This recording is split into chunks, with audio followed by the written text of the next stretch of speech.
What's up and welcome back. I'm John Stark from ActTheMovieGuy.com, your favorite blind film critic, and today we're going to talk about my old ass. It's pretty old, but it's mine, and I'm keeping it. So we've talked about that. This is a short video. Apparently this is a movie called My Old Ass. My bad. I've been told by my producers who don't exist, that are inside of my head, that this is a movie, and it's directed by this review is going gangbusters right now. Click like and subscribe for people who might be slightly unhinged. This is a Megan Park film.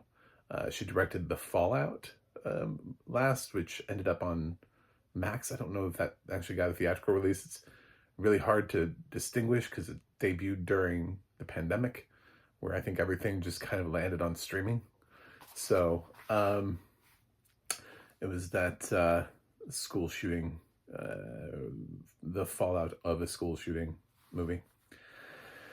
And obviously a complete tonal flip for her as a director for her follow-up piece. And it stars Aubrey Plaza and a bunch of young people who I struggle to remember who they are. I'm now at that point in age where, especially without facial recognition, where I'm like, do more movies. I promise I'll remember who you are. So it's a coming of age story about a young girl who she's living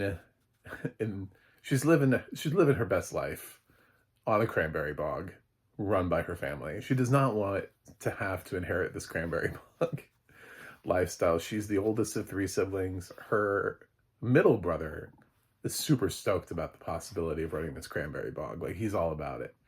Like, he's basically her polar opposite, and they have some conversations about that, about how,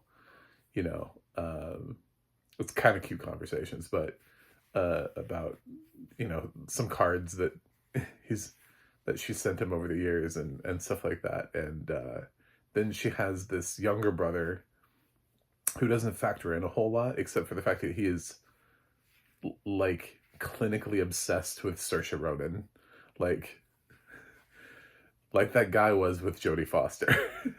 It's like almost that bad. There's a scene where he's starting to get his she's getting ready to like leave for college or whatever, so he's plotting how to move into her room, and he's got just Saoirse Ronan face posters just everywhere. I'm like, if that was my kid, I would be so concerned. I'd be like, one is fine. Or, like, can we diversify? And can we, like, they're all, like, her movies? Like, posters of movies that star Saoirse Ronan? Anyway, I don't know. But Saoirse should watch out for that little, play. But she is at the top of the film. She's in a relationship with a girl, identifies as a lesbian.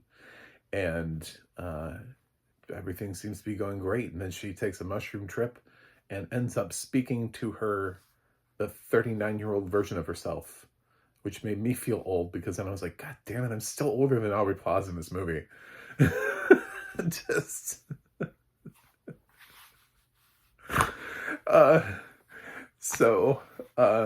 it did make me feel like my old ass.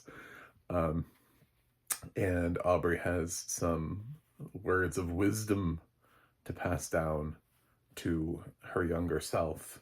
Mainly just one: stay away from Chad. She doesn't even know who Chad is right now. She hasn't met Chad, but she's been told to stay away from him. And later on, she'll go on to meet him, and he just is like the nicest guy. And she just keeps wondering, like, what the hell? Why am I supposed to stay away from Chad? And of course, in the first part, she was questioning, like, why are you telling me to stay away from a boy? Like, I have a girlfriend,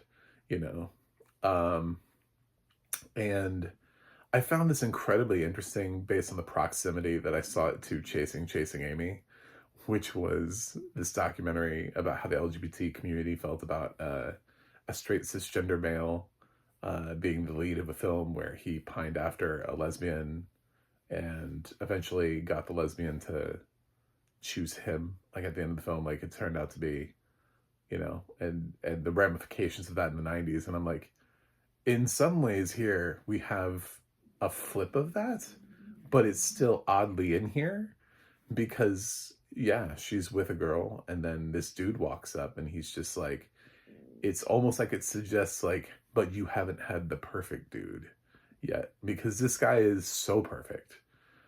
He deals with all of her stuff, like, and like, mirrors her. Like anytime she's angry, he just puts up with it, or he gives her the exact energy back that she needs in that time, or he's the right amount of understanding, or whatever it is, or he solves the problem. This guy is like a wish, like somebody made a wish and he's not even human. He just apparated out of nowhere. Just he just appeared one day. I'm Chad. I'm perfect at everything, and I'm good looking, and I will make you question yourself, which is exactly what happens. So it's weird to see that just only because I'm so hyper aware of it after having just seen a film about that and about people's reaction to a very similar nature about, turning someone straight. And like, luckily here we have the kind of language where when she starts talking about how she's now confused about her sexuality, she doesn't use the word straight. She's like, am I bi? Am I pan? I don't know. Like but she's definitely very confused. But it does feel like there's that element of the right guy. You know what I'm saying? Like that is still the thing here, is that it feels like she's never been attracted to a dude before, and then this guy comes in. So maybe the hint of, throw in something and been like, I'm a lesbian, but Timothy Chalamet's cute, like I feel like that would have helped to like help segue her away from just sort of like, I'm really into my girlfriend, love my girlfriend, this is great. Oh, I've never thought about a boy before. Oh my God, Chad, because that's kind of what the film feels like, is, oh my God, Chad. It's a cute film. It's a nice coming of age story. It has some lighter and heavier moments.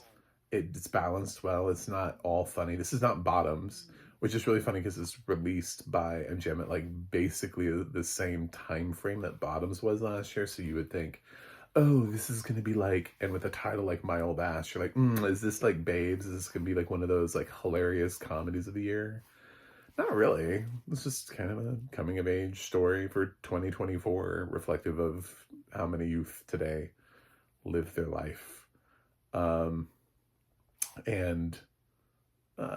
if anything, people will know what a cranberry bog is by the end of the film. If they don't, I'm just like, this is such an interesting location. Like, wow, thank you for picking this as a location. But it's fine. I would say I definitely saw the ending coming. Like, I was thinking about all of the reasons why, and I came to one. My mind, because part of the thing is that Aubrey Plaza doesn't want to tell her too much, or even the reason why she needs to stay away from Chad. She basically gets into enough to convince her that through this weird mushroom trip that she's having, that she is her. And somehow they're able to communicate. And this is the message that she's sending back. And when she's pressed for more information as to why, she won't give it. And I was able to guess it. So I think at least half the people who watch this film will be able to guess it. So, but maybe not. I mean, I won't reveal here. I'm just saying it does go before I, throw it up into the stars and be like, it's an amazing film. 4 stars, 2 thumbs up. I will acknowledge the fact that I absolutely saw this ending coming. So if you thought you were being clever, you were not. I predicted it within the first, I don't know, when does that scene happen? 10 minutes of the film. So I was just waiting for like confirmation at that point, which I got by the end of the film. So, but much like some other films that pose a similar question, the answer is, what do you do with that when you figure it out? Do you, uh, which road do you travel? Two roads diverged, and in Yellowwood, do you take the road less traveled by? Um, and I think, that's probably the question that hits the audience hard, is in that sort of like, what would you do situation. So when you finally do come upon that knowledge and you do have the answer to the equation, uh, even with the warning from yourself, what would you do with that knowledge? So I think the film works. I think it's a cute coming of age comedy. I always think it's funny, especially because it's the 25th anniversary of American Pie, and 1999 was like a banner year for teen comedies. Just my generation growing up in 1999, we had like a fuckload of teen films in 1999 that you could just point at and be like, oh my God, 10 Things I Hate About You, Varsity Blues, Cruel Intentions, Idle Hands, American Pie. I mean, there's just a lot of films in one year that all came out and still have some sort of relevance, one way or the other. And here now, I don't see that same persistent leak of content aimed at the same audience. So with My Old Ass, I don't even know that this is aimed at teens. I think when you think of Aubrey Plaza, I don't know that teens look at an Aubrey Plaza film, but then again, she isn't really the lead. She's just the most recognizable name in the cast. So if you know who these younger actors are, I guess maybe that's why they're casting people from TikTok. I don't know. But uh, I kind of noticed that teen-oriented, teen-centric films have changed. Incoming from Netflix was a sort of an example of trying to do the same thing and not really working. We've had some other films this year that have gone after teen audiences with their coming of age stories, but it's a cute story, and it feels present, and it has audio description that I liked. The audio description doesn't have to do much here because, again, these kids really aren't doing much. They're just kind of hanging out for the summer and having conversations. But when the audio description needs to show up, it shows up. Like the scene I mentioned with the Saoirse Ronan posters. I was a little like, is anybody concerned for this kid? So there are some scenes in the film where you're like, oh yeah, that absolutely makes, helps to flesh out that scene or round out that sequence or give you context.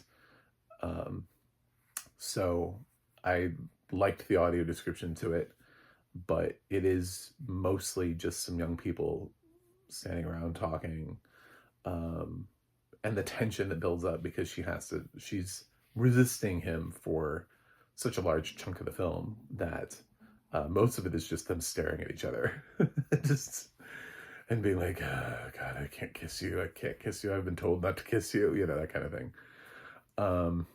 And her like trying to hate him, and him just still chasing her anyway. So